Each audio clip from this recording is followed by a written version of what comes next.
Okay, you're not going to be able to see me spray all of this stuff. I don't have room behind the camera to move the camera back far enough.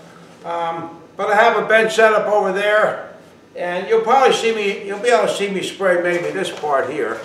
Okay, but not from that side. But you'll see it back there. But at any rate, these are the finished doors, all right? I mean the finished coat, the final coat. We've got them all sanded and prepped, ready for the final coat. And I'm about to put that on, and you won't hear me talking once I turn the exhaust fan on, so have fun watching me put the final coats on.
minutes.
Okay, folks, you just saw me finishing up putting the final coats on those doors and drawer faces.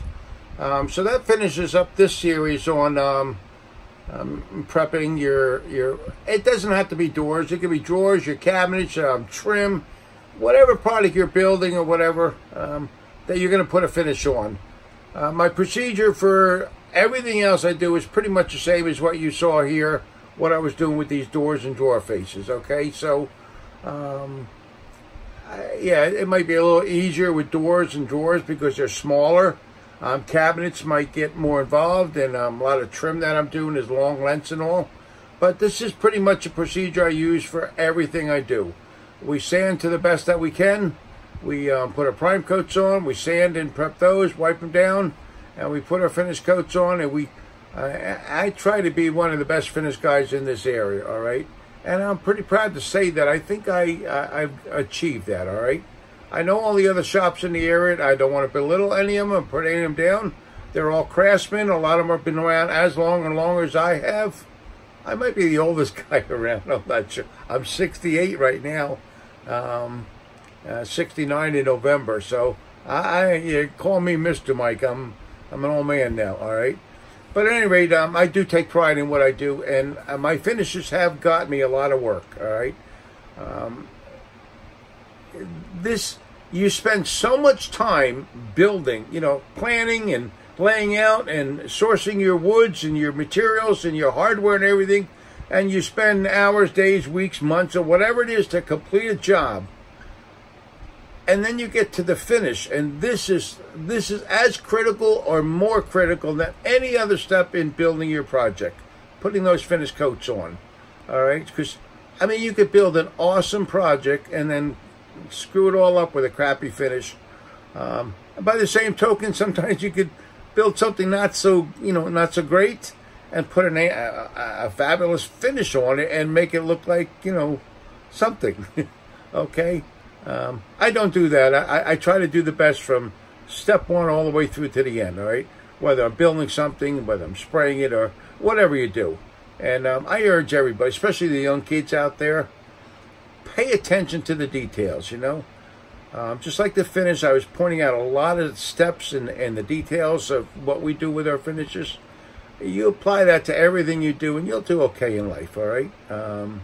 So I'm going to sign off here. I don't want to do too much talking. I've had videos in the past. They say I talk too much, all right? So, hey, screw you to the guys that think I talk too much, all right? Not really. I don't want to mess up anybody. So, all right, I'll try to keep my talking down, and I'll see you in a little bit now. We'll try to start getting some more videos up there, all right? Hey, thanks for watching, guys. If you haven't subscribed, down the bottom, click subscribe, and you'll get to see some more videos, all right? Thanks. Bye.